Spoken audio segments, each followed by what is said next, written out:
Fabulous life of Elaine Lady Praise Hawks. What is that all about?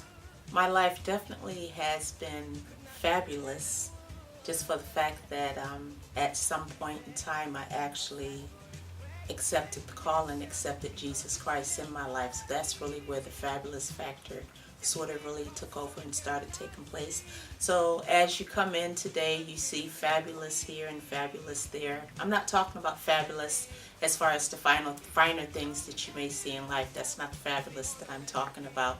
I am talking about the fabulous where there is more of a quality of life, a quality in yourself and in your fellow man, and not so much all the bling bling and things of that nature. So as we go throughout today, and as you'll hear me talking throughout this video session, you'll hear me talking about fabulous. And at a point I'm going to give you my acronym for fabulous, and I'm going to enlighten you on some other things that are going on with fabulous, alright? But the journey of the fabulous life of Lady Praise Hawks. I am the fourth of 5 children. I was born in Toledo, Ohio. I am a native of Toledo, Ohio. And from there, we moved to Milwaukee, Wisconsin. I attended 20th Street School as elementary. And if I had to speak of, well, what was a highlight at 20th Street School? The one thing I remember about 20th Street School, 2 things actually. The one thing, a happy moment for me, was singing in the children's choir. And in the children's choir, I think it was the first time I ever heard this song. It's by Louis Armstrong, and it was called What a Wonderful World. I remember singing that on the children's choir, and at that age, I thought that was the most beautiful song in the world. It was so beautiful. So that's a highlight. I will never forget it. It's always a highlight for me. Now, one of the low points while I was at 20th Street School, I was always shy. I was very shy as a child, sort of withdrawn, not really that wasn't me. I was more shy. So therefore, by being that shy one, my mom had us in church and everything, so we wore dresses all the time, and I was shy, so I became the person that the people who were bullies, if you will, chose that I was going to be the person that they were going to bully on. We were, I guess that school did 7th and 8th graders. So that would have been a time of, I would say that it would have been a time of having to make a decision, because at that time in my life, I was already in church. I followed my mom to the baptism. We was at church one night. My Aunt Jean is the one who invited my mom to church. My mom wasn't in church. So she invited my mom to church. The altar call was made. The call was made to come up and be baptized. I'll never forget. Bible Way Worldwide, those of you who are familiar with it, you remember the big brown earth-like symbol, and it had Bible Way Worldwide, one Lord, one faith, one baptism, all that. And I remember I followed my mom to the altar. I followed her to the baptism pool, and at a very young age of 7 years old, the Lord saved me. I mean, speaking in tongue as the Spirit of God gave utterance, the whole thing. They had to pick me up and take me home because I was just taken away. So moving forward again to junior high, that I would say would have been a time in my life where I had to make the decision, because you had the peer pressure of you're getting older and the kids want you to do this, but you sort of, well, I know that I really should be doing that. So if I had to look at that time in my life, that would be the time in my life where I had to make a decision. What are you going to do? Because I just had both things tugging at me. So that's where I was at that point in my life. I attended Riverside High School, which is on the east side of Milwaukee. And again, sort of the same thing that I went through with junior high, went on to high school. There's a scripture that says that weeping may endure for a night, but joy comes in the morning. I thank God for my light. Light came into my life at the age of 17. And actually, his name was William Howard Hawks, Jr. And that's my husband. That's who I consider to be the light that God sent my way, because he knew I needed light, and that's who he sent. He sent my husband at the age of 17, and it was a very short courtship.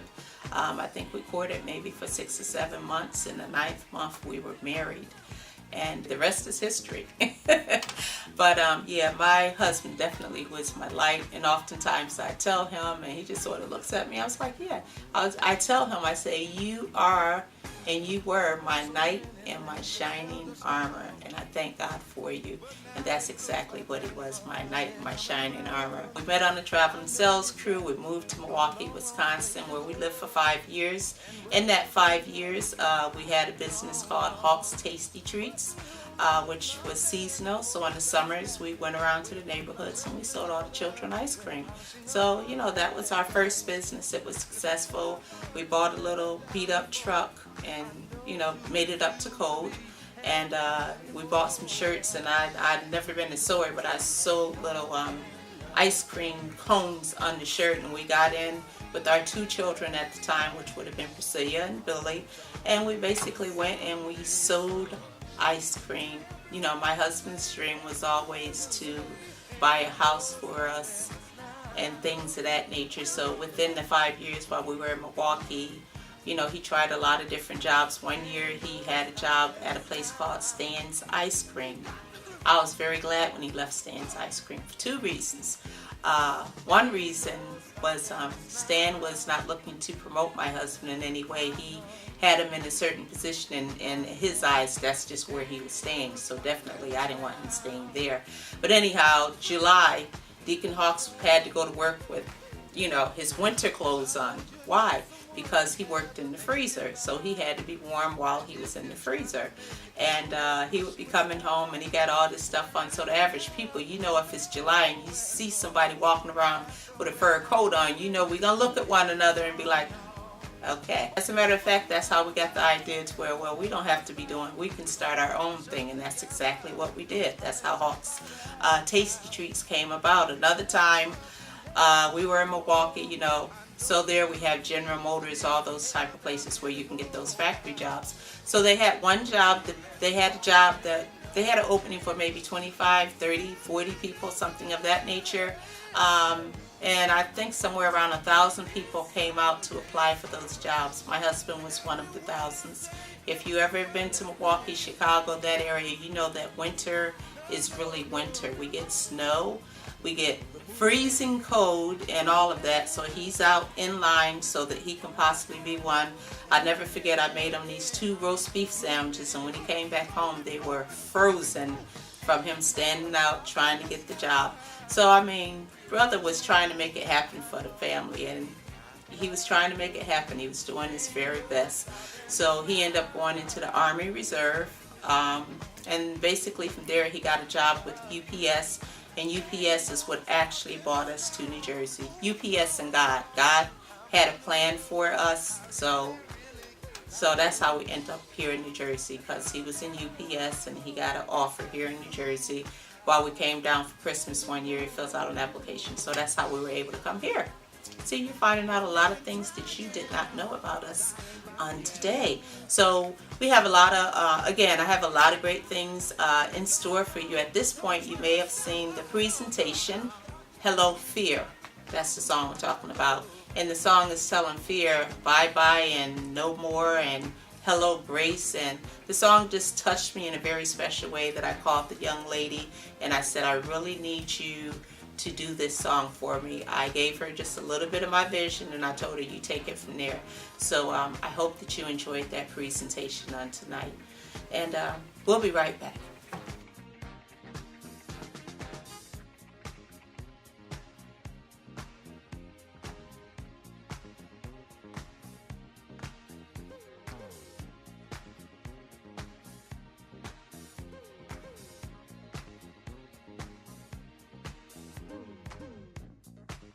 Making that transition from Milwaukee to New Jersey, that was a fun experience as well. Like I said, Deacon Hawks was in the Army Reserve.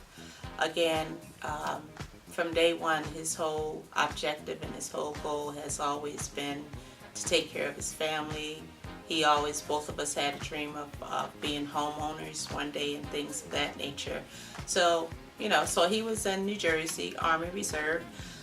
My brother, a couple of my cousins, they helped me pack up the ice cream truck, which is how we got to New Jersey, and we drove it to Milwaukee. Deacon Hawks flew in. It was a scary time because the flight that he flew in on had troubles, so they had to fly back to New Jersey 2 times, and back then we did not have cell phones, and I think I had already had the house phone turned off, and he was supposed to be there at one time, and he wasn't there. So it's like, okay, where's my husband? But hours later, he finally got there and everything, and we drove from Milwaukee in our, thank God, in our ice cream truck. We drove that 1,000 miles from Milwaukee to New Jersey, and we made it with all 3 kids and what furniture we decided we were going to take. And that was our migration, if you will, from Milwaukee to New Jersey. From there, you know, God just, I believe that we were just walking in God's plan and walking in God's will. We lived with my mother-in-law for a period of time. We lived with my children's godparents. It was John and Patricia Gandy. We lived with them for a minute, and we were able to get our own place. We were able to get our first apartment, I believe, here was in Somers Point, New Jersey. From Somers Point, we were able to get a place in Tuckerton. We lived there for 3 months because they were roach infested, and we had to go. The whole facility, not my apartment, the whole facility. From there, God just started opening doors. We put in our application with USDA, Farmers Home. Put the application in. They started the process of building us a house. While they were building the house, we actually lived in the church for about 2 months. True Cornerstone, right at 326 West Wright Street in Pleasantville. There was a back room. That's where we had all of our clothes. When people would come in the ladies' bathroom, I used storage where I put stuff there. We had a big kitchen downstairs, but it was home for about 3 months while they were building our house. It was a humbling experience because you had to be humbled to be able to, when everybody's leaving, you know how we leave church and everybody like, all right, praise the Lord. I'll see you Wednesday. We be standing at the front door. All right, see y'all later. You know, we're closing the door and we're going back into the church, going where we have the kids sleeping, so on and so forth. But hey, I always say it's humble beginnings.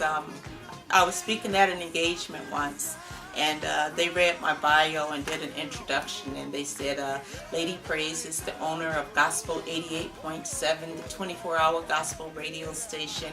She and her husband are the owners of Hawks Janitorial, where they employ these many people, and you know, I dig it, if you will. I understand, but I believe the true essence of a person is not necessarily what you see now, but the true essence of that person is where they have come from to get where they are now.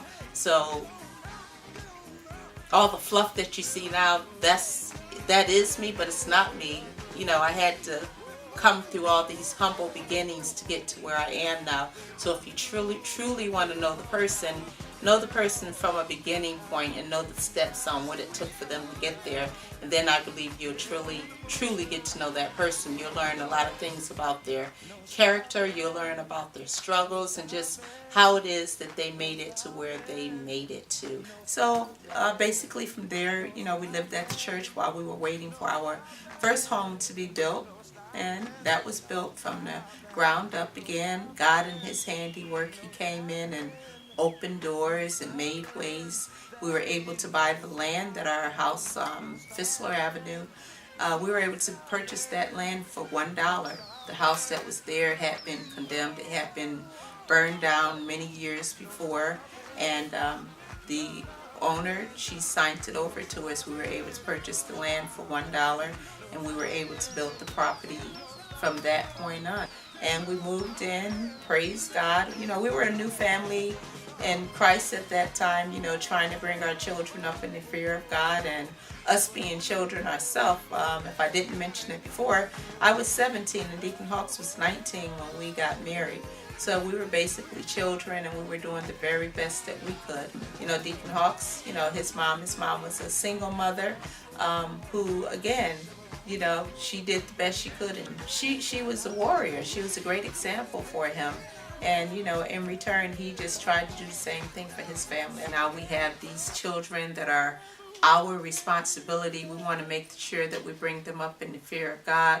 We want to make sure that we instill some things in them so that they can grow up and have their own families and things of that nature. So that was just very important during those early years of marriage, and, you know, being in church and having other young families like ourselves, because at that time the church was full of young families. We had John and Pat Gandy, we had Jerome and Robin, we had the Moody's, we had Sister Walton, Melvin Walton, he was still living. It was just a church full of young people trying to bring their children, trying to raise their families in the fear of God. And also Bishop James, the late Bishop James Gandy, was definitely, he was a success preacher. He preached that if you're down today does not mean that you have to be down tomorrow. If you have a dream, that dream can come true. And that's what we were brought up under, with that kind of faith in God. And with that faith in God and that preaching and that teaching and just having that zeal, it took us places that we did not have a clue what God had in store for us. But he had some wonderful things in store from us. So from that point, I was working at Shore Memorial Hospital. Deacon Hawks was working at Lenox, China. From Lenox, China, he was working at the Egg Harbor Township Board of Education. And while I was working at Shore Memorial, he came over one day while I was on my lunch break, and we were just sitting there having lunch, and there was a bank across the street. And we just happened to look over, and we saw the cleaning crew. And they were, getting the bags out. And every day it was a ritual. We would see the cleaning people. They'd come and get the bags. And both of us was just sitting there. And I think we might have said it at the same time. He said, we can do that. And that's sort of how the vision of the cleaning service even came about. And from there, my husband's the type, he's a doer. He makes it happen. If it comes to his mind and he think he can do it, he's going to go about it and he's going to do it. So I really don't even remember how or when we started getting the first contracts. I just know first we saw that, we said, we can do that. And the next thing I know is that we had Hawks Professional Cleaning Services. And here it is now, 28 years later, and we're still strong and standing, and we're still Hawks Professional Cleaning Services. I don't know. I could say things started going really fast, or nobody was really counting because we were just living life. But God really started blessing with the contracts to where it came to the point that we were able to quit both jobs, and we took on the Hawks Cleaning full time. I did all the paperwork and typed up the contracts and all of this. And mind you, I don't have a college.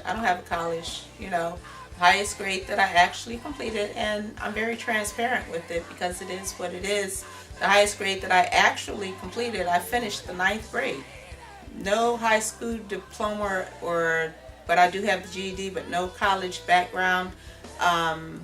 Just having a willing mind and just willing to learn stuff. I teach myself everything. The Lord has just opened many, many, many doors for us. Early on, as a young girl, somehow I got it in my mind, well, anything that you want to learn, get a book. There's a book that will show you how to do it. But nowadays it's even better. You can Google how to do it, and they have a demonstration for you on YouTube and all of that. So there are no excuses, is basically what I'm saying. No excuses. So I took care of the bookkeeping. I was able to do payroll taxes and all of that dealt with that. And he did the business of getting contracts and getting the employees, and we always just worked very good together. And like I said, 28 years later, we have some 70 employees. But in the meantime, God is doing amazing things at the church. I believe at that point, Bishop Gandy purchased our new church, which still stands today in Egg Harbor City. So we went from 326 West Wright Street and went to Egg Harbor City, right off of the pike.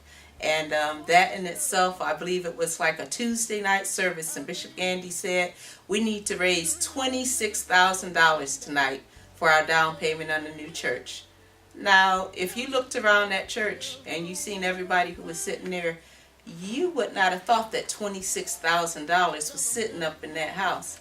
But I tell you what, you had a few faithful givers, people who had faith in God, and also who had faith in the man and the woman of God, and we raised that $26,000. My highlight that I would have to say during that period of time would be the learning of really learning how to lean on God and to really have faith in God. And even by having faith on God and leaning on God, just seeing everything come into fruition. Those things that you believe in, those things that you really don't see, but you have the faith that, oh, this is really going to come to pass, just seeing it come into fruition. And I would say that those were the highlights during them days.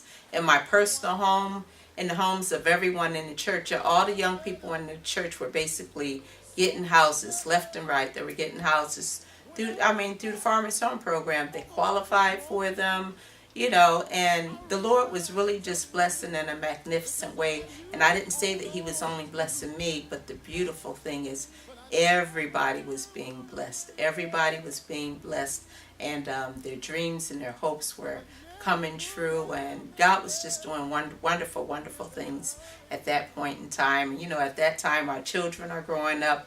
They're going into teenagehood and things of that nature.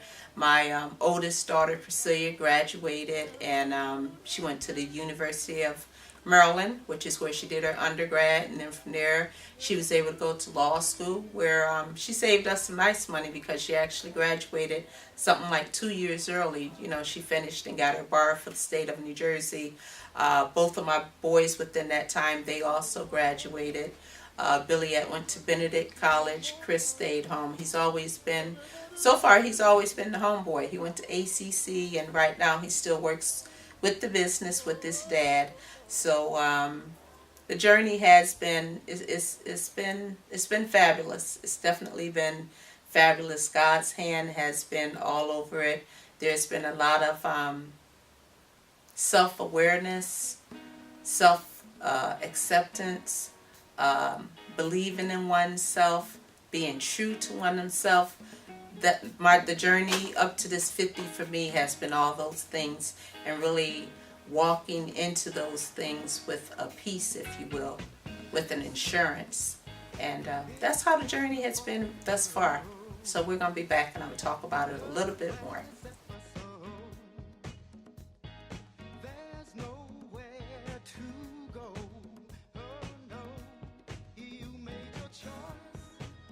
Just trying to think of some very special people.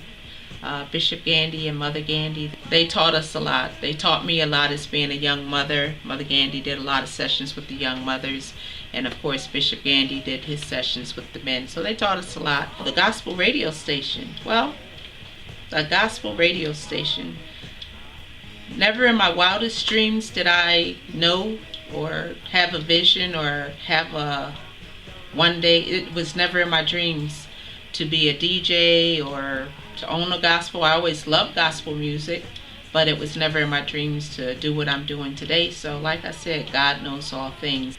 The opportunity came about for Deacon Hawks and I to purchase the radio station. We had a decision to make. We could have walked away and just said, okay, we're just done with it.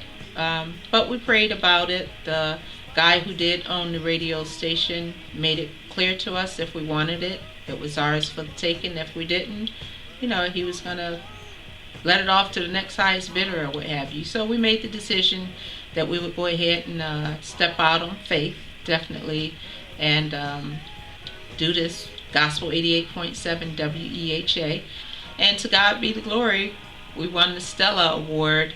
And one of the most special things for the radio station for me would be basically when I hear the voices of the people, and when I hear from them how the radio station is a blessing to them. When you have a young lady come off the street and say, my dad needs a kidney transplant, could I get on your airways to make that call? And then I know that it's within my authority or my power to say, yes, come and do that. For my husband to be in a barber shop just getting his hair cut and have somebody come in and tell him, I remember when my mom was on her deathbed, and I called in and I asked you to play a particular song for her, and how that lifted me and it got me through the whole night. People are being blessed. I take it further than that. Souls are being saved. People are being delivered, all from the ministry of Gospel 88.7 FM. You can hear preaching on the radio station. We have Between the Headlines with Bishop John Gandy, which deals with a lot of community issues. politicians, church things, as well as in the community with Thelma Witherspoon. We have Dr. Gloria Gay. I mean, we have awesome programming at WEHA. And really, just the journey with WEHA just has been simply awesome. We're going up for a Stella Award again this year. So at the end of October, you will know if we will be on the nominee ballot. Somebody asked me the other day in the store, "Young lady, you get ready to be 50 years old. Why are you so excited? What is all the excitement about? To see 50 years right here on this earth. 50 years of whatever I went through, of the ups and the downs, but still 50 years of God's grace, 50 years of God's mercy. So it's just it's a celebration for me. And I believe if you look up meanings of numbers somewhere for the number 50, it speaks of Jubilee. I choose to look at my journey as one that has been fabulous. My acronym for fabulous would be forever accepting, believing, understanding, loving our unique as well as unselfish selves. I couldn't leave out the unselfish part because the unselfish part brings in the God factor. Again, I want to thank everybody for coming out. I hope that you are enjoying the program on tonight. I hope you guys, in the midst of listening to my deepness here and there, you're able to hear Carl Jenkins. I know y'all enjoyed him, right? Hear him and his comedy. Marette Brown Clark, my favorite gospel artist. I know you enjoyed her. She's off the chain. And I have to give a special shout out and a special thank you to my knight in shining armor, my light, and that's my husband. So I just thank everyone for coming out on tonight. We have 3 children. My oldest, my daughter Priscilla, my oldest son William, and my baby son Christopher. We have 4 grandsons. My son William's 2 sons is I call him Boo Boo, my Boo Boo, who is William Howard Hawks IV. My little LJ, I call him JJ, because Boo Boo used to call him JJ. He couldn't say LJ. And of course we have baby Christopher Jr., and then we have Nasir, who is the baby of the bunch. And I had the pleasure of keeping all 4 of them this summer, but I'm not even going to go into the story. That'll take a whole nother time. Michelle Stevenson, she's our right-hand person for Hawks Janitorial. Without her, we would not be able to keep Hawks Janitorial going. She's our supervisor, and the Lord sent her to us, and we're just thankful for that. You know, God has always just made ways for everything in our life.